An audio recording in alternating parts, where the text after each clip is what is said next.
अस्सलामुअलैकुम। मोहम्मद अज़हर सिद्दीक अपने programme political diaries के साथ हाजिर खिदमत है। आजकल इस्लामाबाद हूँ। आज फिर सुप्रीम कोर्ट में पेश होना है और स्पीकर या डिप्टी स्पीकर को मैं रिप्रेजेंट करूँगा। वकालतनामा आज दाखिल कर दिया जाएगा। कल की हियरिंग की तफसीलात रात को मैंने बता दी थी आपको। हाँ, डेट तो बोलना भूल गया, 5 अप्रैल 2022 बरोज़ मंगल। आप ये वो प्रोग्राम देख रहे होंगे।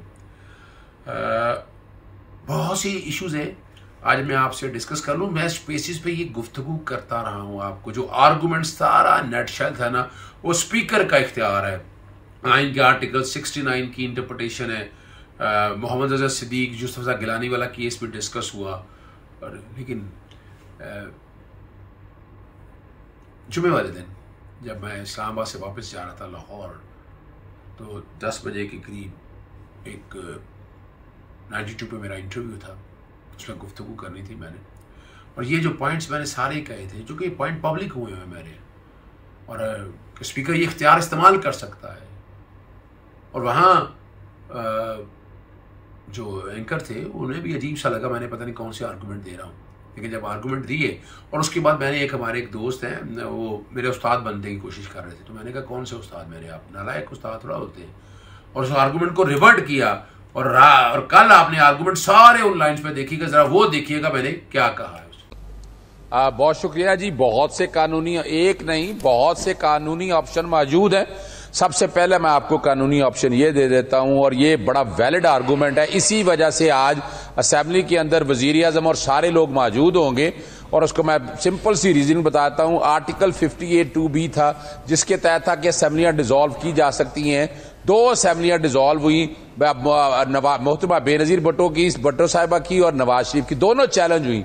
उन्होंने कहा कि असेंबली डिसॉल्व करने का इख्तियार तो आपके पास है, वजूहात क्या है आपके पास, रीजनिंग क्या है। उन्होंने कहा कॉन्स्टिट्यूशनल फेलियर था। उन्होंने एक असेंबली अपना जो डिसॉल्व थी वो सेटिसाइड कर दी, दूसरी सेटिसाइड ना कराई, और वहां प्रिंसिपल सेट ले डाउन की ये कि ये दिया तो है इख्तियार, लेकिन आपको वजूहात बतानी पड़ेगी, जस्टिफाई करनी पड़ेगी। उसके बाद 58(2) भी डिलीट कर लिया। इसी तरह वोट ऑफ नो कॉन्फिडेंस तो मौजूद है, लेकिन वोट ऑफ नो कॉन्फिडेंस क्या, यानी खाली डाल देने से कि मुझे अज़हर सिद्दीक की शक्ल पसंद नहीं आई, या ये उठता बैठता नहीं है, ये घर लेट आता है असेंबली में पहुंच, क्या इन वजूहात के ऊपर आप नो कॉन्फिडेंस ले आएंगे? बिल्कुल ऐसा नहीं है। इसके लिए आपको जाना पड़ेगा आर्टिकल 17 के दौरान। आर्टिकल 17 क्या कहता है? जो सियासी जमातें बननी है, जो मुल्क की सालमियत के खिलाफ, अपना डिफेंस के खिलाफ, या फॉरेन फंडिंग या पैसे में इन्वॉल्व हो, तो ये वो वजूहात हैं जो मैंने जाकर वहां डिस्कस किया, बताया कि ये पॉइंट हम डेवलप कर रही है, और काफी डेवलप कर लिया इस बात को। तो ये वो वजूहात है। नहीं, ये अज़हर साहब ये फरमाइएगा, अज़हर साहब फैसल अब्बासी अर्ज करूं, ये फरमाइएगा, आपने ये वहां जाके बताया, आपने यानी तहरीक अदम एतमाद अगर कामयाब हो जाती है तो आप उसके बाद जाके कोर्ट में ये वजूहात बयान करेंगे। ये वजूहात बयान कहां पे की जाएंगी? मैं आपके सामने पहले एक पॉइंट में रख दूं, मैं बाकी उससे पहले की वजूहात भी आपके सामने रख देता हूं। ये वो बनी आर्टिकल 63 ने रोक दिया है कि आपने अपना किन हालात में नो कॉन्फिडेंस के हवाले से बैरियर है, उसमें डिफेक्शन हो जाएगी। वो है अदम एतमाद और बजट। तो इन हालात में तो आ नहीं सकती है। अब आते हैं आपके सामने है कि सुप्रीम कोर्ट में एक पिटीशन दायर की गई, और ये बताया गया कि ये मेमोज का स्कैंडल आया, ये लेटर गेट स्कैंडल आया है, इसमें ये वजूहात है, कंस्पिरेसी है, अपना कमीशन बनाया जाए। वो वाला मामला सुप्रीम कोर्ट ने वापस दे दिया इस बुनियाद पर कि आर्टिकल 69 के तहत ये स्पीकर वगैरह के पास इख्तियार है, वहां लेकर जाएं। अब वो वाले सारे मामला जो है ना, आज जो डिस्कशन होगी, मेरा बात को सुनिएगा, आज जो डिस्कशन होगी, इस डिस्कशन में जस्टिफाई करना पड़ेगा आपकी ऑपोजिशन को कि वो तहरीक अदम एतमाद क्यों ला रहे हैं। क्या ऐसा है? क्या इमरान खान ने मुल्क के सालमियत के खिलाफ बात की है, या इमरान खान साहब ने को पैसे लेके, अज़हर साहब ये जस्टिफाई कहां करेंगे? तो किसी तरह से नुकसान, ये जस्टिफाई कहां करेंगे? सर ये डिबेट करनी पड़ेगी आज। आज असेंबली में ये डिबेट तो वो असेंबली प्रोसीजर का हिस्सा है, वो तो ऑब्वियसली होनी थी डिबेट इस पे। मैं उसकी वजह बताता हूं ना, मैं वही आपके सामने डेवलप कर रहा हूं। अब मैं क्या कहने लगा हूं ये जस्टिफाइबल नहीं होता। अगर नहीं वो जस्टिफाई करते, और ये वादियार स्पीकर अब कर सकता या नहीं कर सकता, स्पीकर इस मूव को रिजेक्ट कर सकता है। ये मेरा कहना है और हमारी इस बारे में रिसर्च कंप्लीट है, यानी इस पे वोटिंग नहीं होने देगा। वो कहेगा ये आपके पास है बड़े फॉरेन फंड से बड़ी आप आज ब्रेकिंग न्यूज दे सकते हैं, यही बता दें कि किस नुक्ते पे अमल दरामद होने जा रहा है। ये देखिए, आप उसके बाद सेकंड ऑप्शन बता देता हूं कि जो मुनर्रफ अरकान के, मैं एक ऑप्शन आ गई, मुनर्रफ अरकान के हवाले से डिक्लेरेशन उन्होंने दे दी है, उनको वोट डालने नहीं दिया जाएगा या वोट उनका रिजेक्ट कर दिया जाएगा। ये दूसरी ऑप्शन मौजूद है। तीसरी ऑप्शन ये मौजूद, मिसाल के तौर पर अपना अरकान, तीसरी ये मौजूद है कि कोलिशन पार्टनर आए होंगे, कोलिशन पार्टनर में हो सकता है कि 172 वोट ही पूरे ना आए, 171 वोट आ जाए। चौथी ऑप्शन आपके सामने है, मिसाल के तौर पर ये सारी चीजें अगर आप सामने रख लें तो इस्तीफा की ऑप्शन मौजूद है। इस्तीफे जो इनके अपने मेंबर्स हैं, होगा क्या आज़िर सिद्दीक साहब? वो ये कहते हैं हम ज़मीनी इलेक्शन कराएंगे, वो इलेक्शन कमीशन ने डिसाइड। आप देखिए ना, अब यही तो एक मसला है ना, ये तो बड़ा आसान कह देना आसान काम है ना। 142 के करीब वो है, और जो अरकान मुनर्रफ होंगे, मुनर्रफ अरकान और 142 अगर ये मिला ले तो ये तो तकरीबन 172 के करीब बन जाएंगे। ये जनरल इलेक्शन नहीं बनता अज़हर साहब, ये जनरल इलेक्शन नहीं बनता। ये बात आपकी बिल्कुल ठीक है। नहीं, मैं जनरल इलेक्शन की बात नहीं कर रहा सर, मैं जनरल इलेक्शन की बात नहीं कर रहा। आपको हाउस में मेजोरिटी मेंटेन रखनी है, याद अज़हर सदीक साहब, मेजोरिटी अगर आप क्या मशवरा दे के आए हैं? अज़हर सिद्दीक साहब, राना अजीम बोल रहा हूं, आप क्या मशवरा देते हैं? मैं तो देखे ना सर इसके एक मशवरा और है जो मैं छुपा रहा हूं, ये मशवरे सारे डिस्कस हुए हैं। अब मुख्तलिफ ऑप्शन एक्साइट होनी है, मैं रोक रहा हूं, वो जो रोक रहा हूं वो आपके सामने आ जाएगा। इसका मतलब ये कि जो असल बताना था वो रोक लिया, बाकी बता दिए। नहीं, वो मशवरा वो मैं आपको एक ला आप जरा इंतजार कीजिएगा, मुंतजर रहिएगा।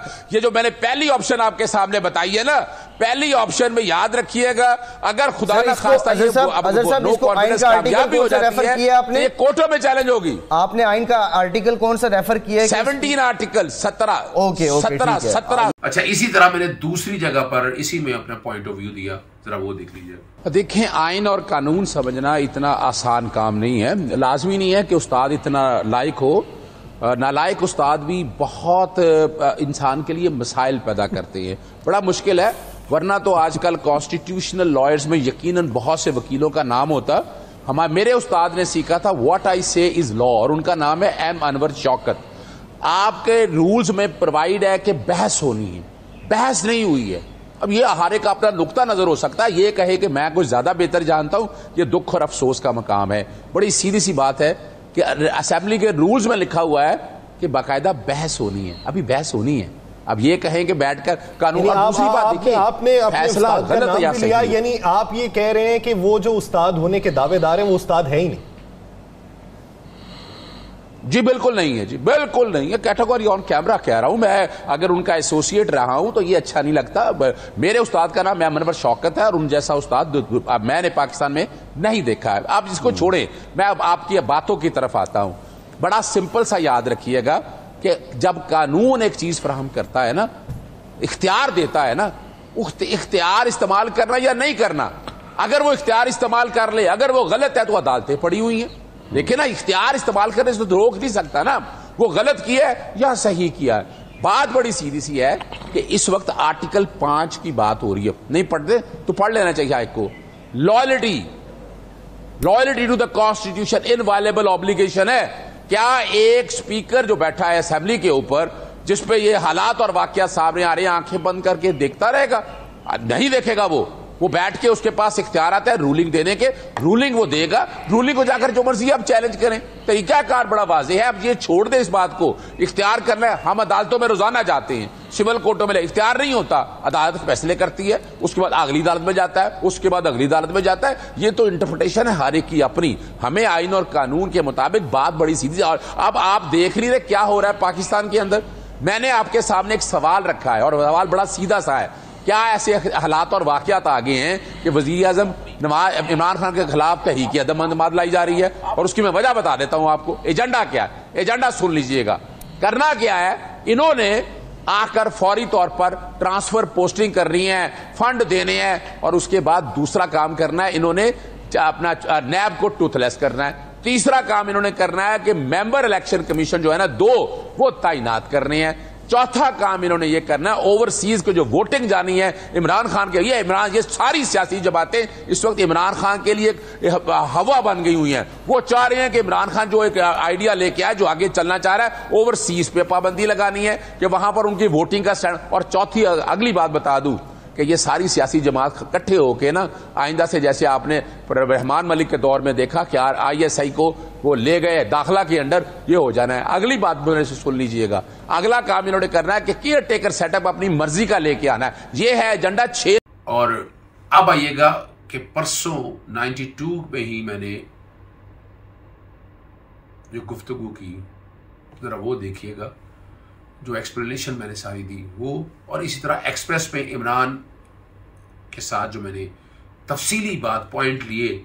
और इमरान तो बहुत अपना अफ्तारी जो रोज़े पहले की थी, यानी कल सुबह जब वापस जा रहे थे, तो जो गुफ्तगू मैंने की थी इजलास से पहले, वो अल्लाह ताला का शुक्र है कि उन्हीं पॉइंट्स के ऊपर जो मैंने दिए थे, जो मेरा नुक्ता नज़र बड़ा वाज़े है और स्पेसिस पे आता रहता है, जरा वो भी सुन लीजिएगा। जरा कॉन्स्टिट्यूशन एक लिविंग डॉक्यूमेंट है और उसको समझने के लिए बहुत जरूरी है। 18वीं तरमीम के बाद वोट ऑफ कॉन्फिडेंस, ये पहली दफा कोई स्पीकर के कोई गवर्नमेंट या स्पीकर के पास ये मामला आया है। उससे पहले अगर आप जरा आसानी के लिए समझ आए, आर्टिकल 58(2) था असेंबलियों को डिसॉल्व करने के लिए। सदर को इख्तियार था असेंबलियां डिसॉल्व करने के लिए, अब इख्तियार मौजूद है। वो इख्तियार 2-3 दफा इस्तेमाल हुआ। अपना सुप्रीम कोर्ट ने इस मैटर को टेकअप किया और टेकअप करके कहा ये इख्तियार ऐसा नहीं है जिसका दिल चाहे जब मर्जी इस्तेमाल कर दे। और इसी को अगर यहां फिट करें आप कि अपना को नो कॉन्फिडेंस का मूवमेंट ऐसा नहीं है कि जब दिल चाहा, किसी की शक्ल अच्छी नहीं लगी या घर लेट आया या पार्टी में उसने चीजें पूरी नहीं की, आप उसके अगेंस्ट बंदे इकट्ठे करें और करके उसको घर भेज दें। ये तो डेमोक्रेसी की कभी भी मंशा नहीं है। आपको करना क्या है, आर्टिकल 95 को आर्टिकल 17 के साथ मिलाना है। अपना शाह खबर साहब ने आर्टिकल 17 की डेफिनेशन दे दी, यानी आपने खुदा ना खास्ता फर्ज करें, वो एक प्रोसेस बड़ा लंबा और लेंथी है कि जहां बैठ कर तय होगा। अगर कोई ऐसे एलिगेशन आते हैं, कोई आपके पास सॉलिड रीजन है, आप वो सॉलिड रीजन को सामने रखते वोट ऑफ कॉन्फिडेंस आप ला सकते हैं, बिल्कुल ला सकते हैं। और वो सॉलिड रीजन क्या होंगे, वो आर्टिकल 17 के, ये मेरी जाती राय के मुताबिक बड़ा वाज़ेह, मैं ये नहीं कहता कि ये बाइंडिंग होगी, हर एक का अपना एक ओपिनियन है। आर्टिकल 17 की जस्टिफिकेशन में अगर आप इस तरह इजाजत दे देंगे, जिसका दिल चाहेगा वो 50 अरब 100 अरब लगाएगा और नो कॉन्फिडेंस मूवमेंट लाके आगे फेंक देगा, ये आइन ने कभी नहीं ये कहा है। और दूसरी बात आप याद रखिएगा, आप सिर्फ आइसोलेशन में पढ़ते हैं, आर्टिकल 63A भी पढ़ें। 63 ये कहता है कि आप डिफेक्शन हो जाएगी, कब डिफेक्शन होगी, जब वोट ऑफ कॉन्फिडेंस लाएंगे अदम एतमाद के हवाले से, एतमाद के हवाले से, अदम एतमाद के हवाले से, और जब असेंबली का इजलास चल रहा होगा। यानी ये नहीं है कि ये खुली क्या छोड़ दिया गया। और इसी की चीज को सामने रखते हुए आर्टिकल 95 के साथ जब रेजोल्यूशन आती है तो रूल्स क्या कहते हैं, उसकी लीव देनी है, उसकी इजाजत देनी है। क्यों इजाजत देनी है कि सवाल जवाब वहां होंगे, वहां पूछा जाएगा कि वोट ऑफ कॉन्फिडेंस आप क्यों ला रहे हैं, क्या वजह है, वो सवालों में बहस होती है, बाकायदा डिटेल में बहस होनी है। लेकिन हुकूमत तो इस बहस में पड़ी नहीं, हुकूमत तो इस बहस में पड़ी नहीं अजहर सिद्दीकी साहब। नहीं ना, ये नो कॉन्फिडेंस जो लेके आया उससे साबित करना है, उससे एस्टेब्लिश करना है कि क्या है, हुकूमत ने क्या पॉइंट बनाया है। हुकूमत ने पॉइंट ये बनाया है कि ये जो वोट ऑफ कॉन्फिडेंस है ये टेंटेड है, मेलाफिडिया, इंटरनेशनल कंस्पिरेसी, और उनके पास जितनी भी चीजें हैं। और यही चीजें मैं लेके गया था अपना नसीरुल एडवोकेट की तरफ से सुप्रीम कोर्ट के सामने 2 दिन पहले मैं लेके गया हूं, और यही चीजें मैं लेकर गया हूं सुप्रीम कोर्ट के सामने। उन्हें कहा कि एक कमीशन बना दें। कमीशन किस तरह बना दें, मेमो गेट का केस का सुप्रीम कोर्ट ये बना चुकी चुकी है। अपना हुसैन हक्कानी के केस में 3 चीफ जस्टिस मुख्तलिफ हाई कोर्ट के आए, उन्होंने बाकायदा आके गिल्ट बताया कि हुसैन हक्कानी निकल गया। आज की कंस्पिरेसी के अंदर भी हुसैन हक्कानी शामिल है। 3 तारीख को वो लंदन में मिलता है नवाज शरीफ के साथ, 7 तारीख को ये बाकायदा वो खत आता है, 8 तारीख को ये मूव आ जाती है। आप आइसोलेशन में बिल्कुल नहीं पढ़ेंगे इस बात को आप। और ये क्या हुआ जब सुप्रीम कोर्ट के सामने गया, सुप्रीम कोर्ट ने ये दरखास्त सारी वापस कर दी। कहा गया कि आप नो कॉन्फिडेंस की मूवमेंट को रोक दें। ये सुप्रीम कोर्ट के सामने गया, सुप्रीम कोर्ट ने कल इस पे एतराजात लगाए। रजिस्ट्रार ने उन्होंने कहा कि आर्टिकल 69 को सामने रखते हुए ये जो कोई भी है आप लेके जाए असेंबली के अंदर। तो जो सुप्रीम कोर्ट के सामने एतराजात लाके आए वो मामला भिजवा दिया, मैंने चूंकि भिजवा दिया मिनिस्ट्री ऑफ लॉ के पास कि आप लेके जाए। मिनिस्ट्री ऑफ लॉ ने मेरी वो पिटीशन और उस पर नोट बना के ये मामला रखा असेंबली के पास से। स्पीकर नेशनल असेंबली ने जब ये देखा कि इस मूवमेंट में ये बातें, अच्छा ये वजह क्या है, जहां राइट खत्म हो जाए ना, ये वोट ऑफ नो कॉन्फिडेंस आज खत्म हो गया कल फिर आ सकता। किसने कहा है कि ये राइट रहना है आज 7 दिन के अंदर। और वैसे भी याद रखिएगा 7 दिन इसके पूरे हो गए और वैसे भी नो कॉन्फिडेंस का अगर मामला अगर आप देखें वो खत्म हो गया। जाएं और जहां तक मामला है असेंबली में डिसॉल्व करने के हवाले से मामला है वो एक अलग मामला है। 3 कॉन्सिक्वेंसेस के हुए हैं। एक तो लेकिन अभी जो सुप्रीम कोर्ट में मामला है वो ये है कि डिप्टी स्पीकर ने जो रूलिंग दी है वो आईनी है या गैर आईनी है। अभी तो इंतजार सुप्रीम कोर्ट के फैसले का है। मैं यही कहने लगा हूं कि अब सुप्रीम कोर्ट के सामने एक मामला भी आया है सिर्फ कि क्या ये रूलिंग कानूनी है, आईनी है या नहीं है। और आर्टिकल 69 का भी जिक्र है। सुप्रीम कोर्ट की पूरी मुआवनत होगी, सुप्रीम कोर्ट को असिस्टेंस दी जाएगी और अच्छा होगा ना कि वो जो इंक्वायरी की चीजें हैं वो भी कोर्ट के सामने आ जाएगी, कोर्ट को अंदाजा हो जाएगा मैटर की सेंसिटिविटी। और वोट ऑफ नो कॉन्फिडेंस ये बिल्कुल ऐसा नहीं है जब दिल चाहा ये आ जाए। और दूसरा इशू क्या है, जब वो vote of no confidence turn down हो गया वजीर आजम पाकिस्तान ने एडवाइस में ये दूसरा एक्शन आ गया कि असेंबली डिसॉल्व कर दिए। तीसरे में आकर असेंबली डिसॉल्व हो गई और उसके बाद चौथा एक्शन भी हो गया है कि वजीर आजम का बाकायदा डी नोटिफाई हो गया कि वजीर आजम के तौर पर वो वजीर आजम अब नहीं है। ये 4 एक्शन हो चुके हैं जो अल्टीमेटली और पीछे जजमेंट जितनी भी आई हैं कि यहां ऐसे हालात और वाकया जब ऐसा आए, दोनों सारी सियासी जमातें अर्ली इलेक्शन चाहते थे। तो मेरा जहां तक ख्याल है अल्टीमेट सोल्यूशन इंटरप्रिटेशन का तो अपनी जगह पर मौजूद है, अल्टीमेट सोल्यूशन इसका इलेक्शन है और यही मेरा ख्याल है। और इंक्वायरी और इन्वेस्टिगेशन लेकिन दूसरी तरफ का भी तो मौकिफ, लेकिन दूसरी तरफ के मौकिफ को भी नजरअंदाज नहीं किया जा सकता कि हुकूमत को इस बात की समझ आ चुकी थी, उनको इदराक हो चुका था इस बात का कि अदम एतमाद में उनके नंबर्स पूरे नहीं है, ऑपोजिशन जीतने जा रही है, जो आज ऑपोजिशन ने साबित करके भी दिखाया है। तो इसीलिए उन्होंने ये रास्ता अपनाया। आप देखिए अब क्या हुआ उसमें। नहीं आप उसने क्या किया, अब क्या किया, असेंबली डिसॉल्व हो गई है, आपने बैठ के जलसा कर लिया, इजलास बुला, किस कानून के तहत बना लिया। जब जो वट एवर इट इज, वो छोड़े वो रूलिंग गलत थी या सही थी, ये असेंबली जिसमें जाकर वो बैठे और उसमें कमाल की बात है कि जिन्होंने डिफेक्शन किया वो भी ले आए, वोट भी डाल दिया। वो एक अलग कहानी शुरू होगी कि वो डिफेक्शन भी हो चुकी है।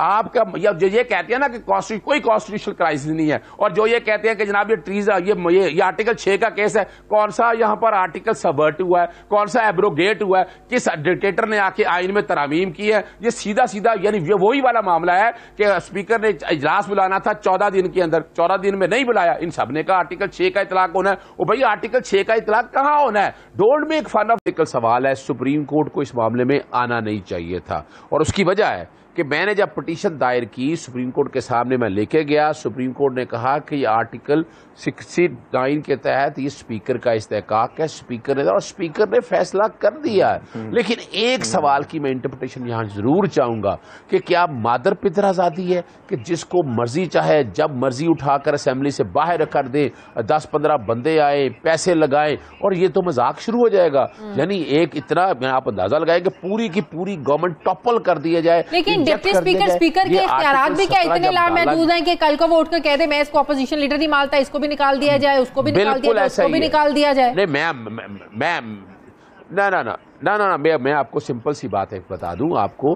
देखिए स्पीकर एक इंडिपेंडेंट ऑफिस है और जो पूरी बिल्डिंग का वो मालिक है, उसके अंदर जो काम उसने करना है रेगुलेट उसी ने कर रहा है और उसी के पास रूल्स ऑफ बिजनेस इख्तियार दिए। मेरी बात सुने, इन इक़दामात के बाद आपको लगता है कि वो इंडिपेंडेंट थे या वो न्यूट्रल उनका रोल लगा है आपको डिप्टी स्पीकर का?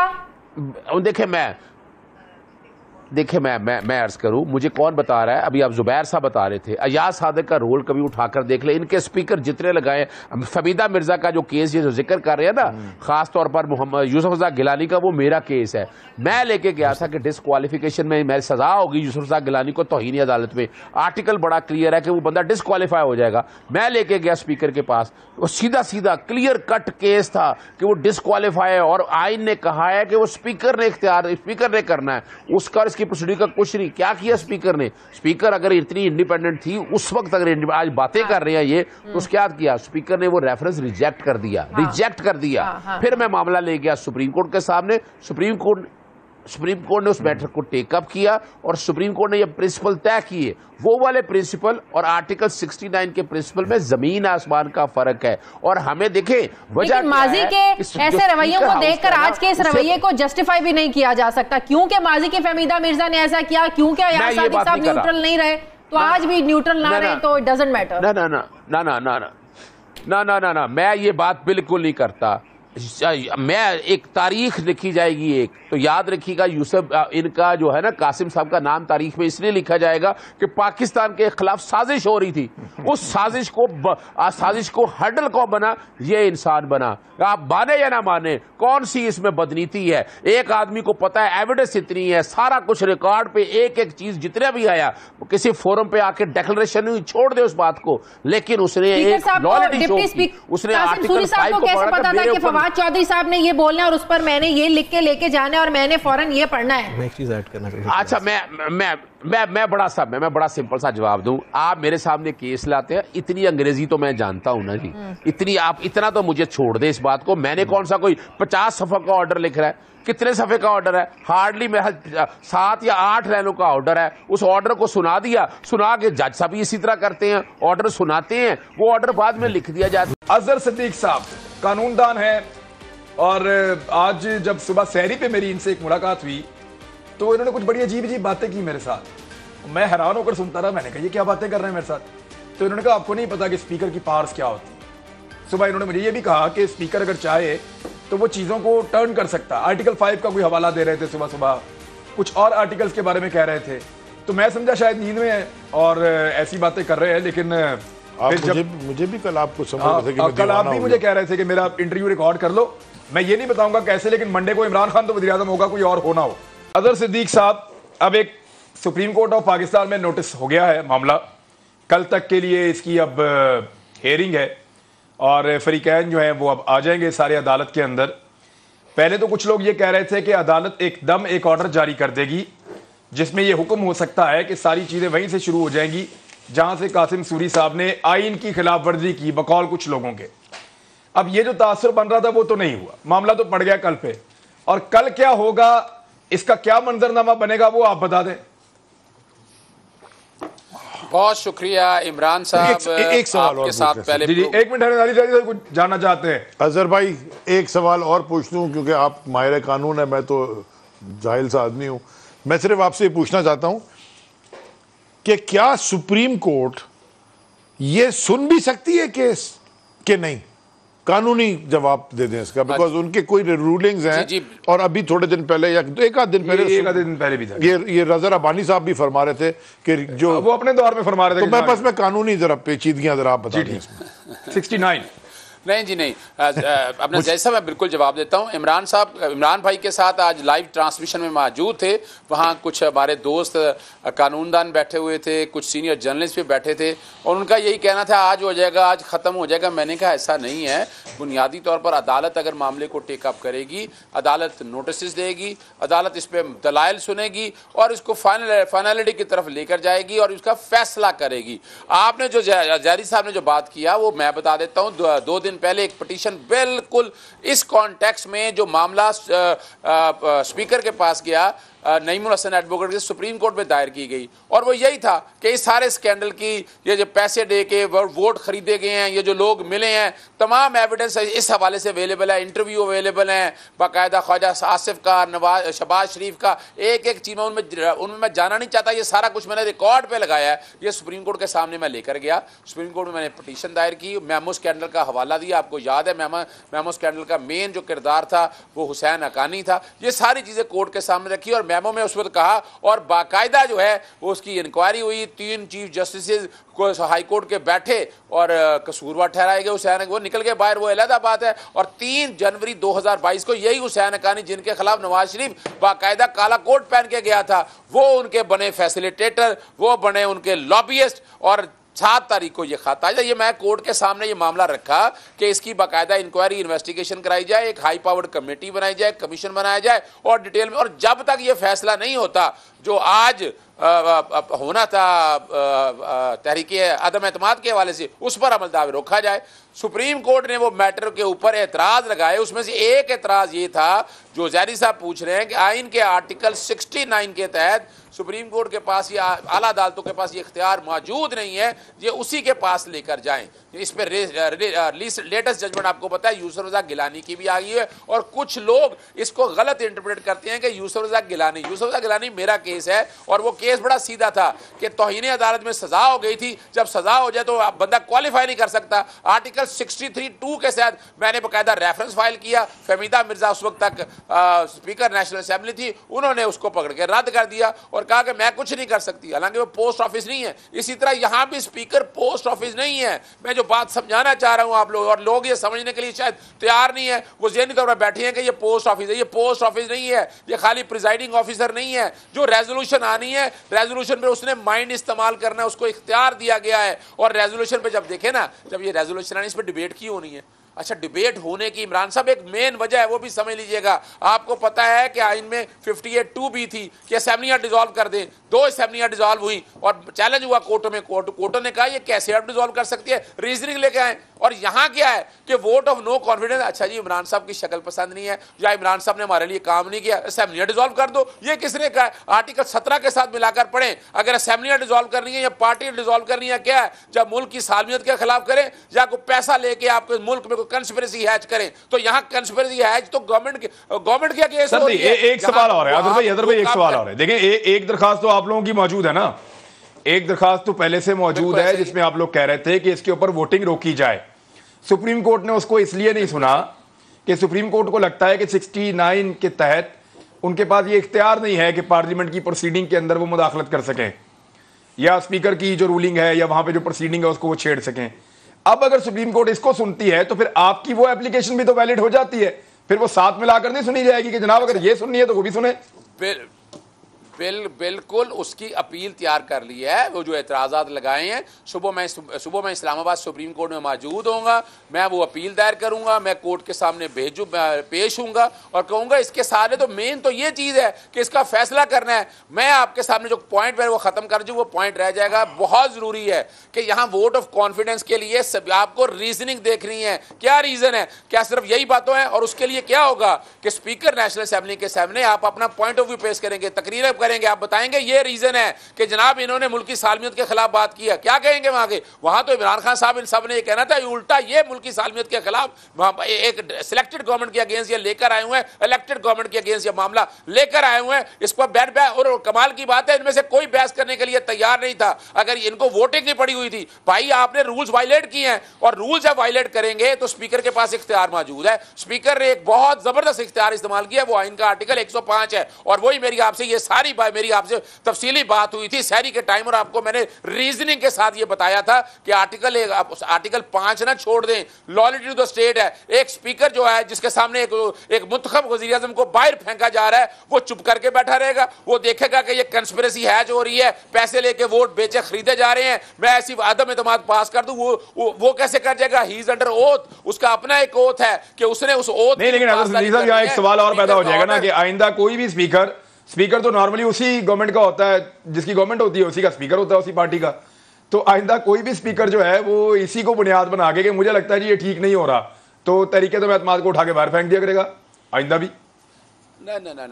ना, यही तो मैं बताना है। और ये अब अच्छा मौका आ गया है कि वोट ऑफ नो कॉन्फिडेंस के हवाले से सुप्रीम कोर्ट की एक अथॉरिटेटिव जजमेंट की जरूरत है। कैसे आना है? चूंकि वैक्यूम है इस हवाले से ना, इसमें मैं आपकी बात से इत्तेफाक करता हूं। लेकिन वजह क्या है कि आपके रूल्स के अंदर जब चीज प्रोवाइड है, इन्हें रूल्स भी वायलेट किए। असूली तौर पर तो ये लीव भी बनती नहीं थी। लीव भी अगर इन्होंने ले ली तो रूल्स के तहत इस पर बहस होनी थी, डिटेल होनी थी और उन्हें जस्टिफाई करना था। तो ऐसे नहीं होगा। अदर सिद्दीक साहब एक मिनट रुकें, मैं अभी आपसे वापस आके पूछता हूं कि मंजरनामा क्या होगा अदालत में, यानी कल परसों क्या होने जा रहा है।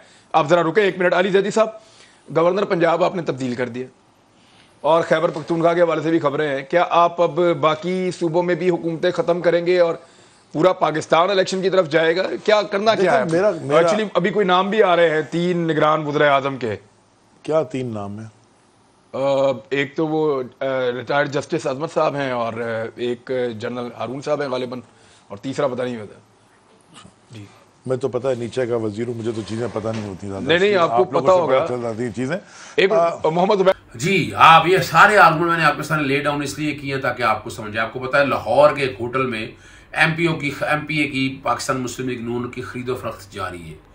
तफसीलात मैं आपके सामने बाद में शेयर करूंगा, चूंकि वक्त प्रोग्राम पहले बड़ा लंबा हो गया। अभी मैं आपके ले जा रहा हूँ लंदन में नवाज शरीफ के जो हवारी हैं, जुबैर गुल है, जो बाकी लोग हैं, उन्होंने वहाँ के अपना पहले तो शयान गुल के साथ ज्यादती की, फिर बाकी लोगों के साथ लड़ाई मार कुटाई हुई और उनके 3 बंदे पकड़ के जेल में डाल दिए गए। पुलिस पकड़ के ले गई और उनकी गालियां मैं नहीं सुन सकता। जिस तरह की जुबान, जिस तरह के गुंडे पाले हुए नवाज शरीफ ने, शर्म का मकाम है। यानी ये क्या करेगा मुल्क में आके हुक्मरानी, और हम उस बंदे को ऐसे ही इंपॉर्टेंस दे रहे हैं। मैं नहीं, इस बात को मैं इसको बाई करने के लिए तैयार नहीं। बहरहाल चले जरा देखिएगा।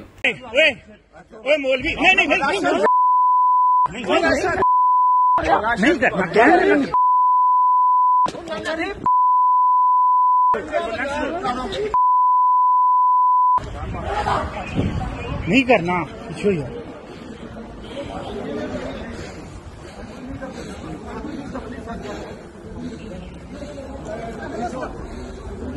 आपने देख लिया शयान अली की हिम्मत और हौसला कि वो इन लोगों से मुकाबला कर रहा है और वो बाकायदा अदालत में भी जा रहा है डेफेमेशन के केस के हवाले से भी। वो मैं भी तफसीलात आपको दोबारा मैं शेयर करूंगा। इजाज़त चाहूँगा। अस्सलाम वालेकुम, अल्लाह हाफिज़। पाकिस्तान जिंदाबाद।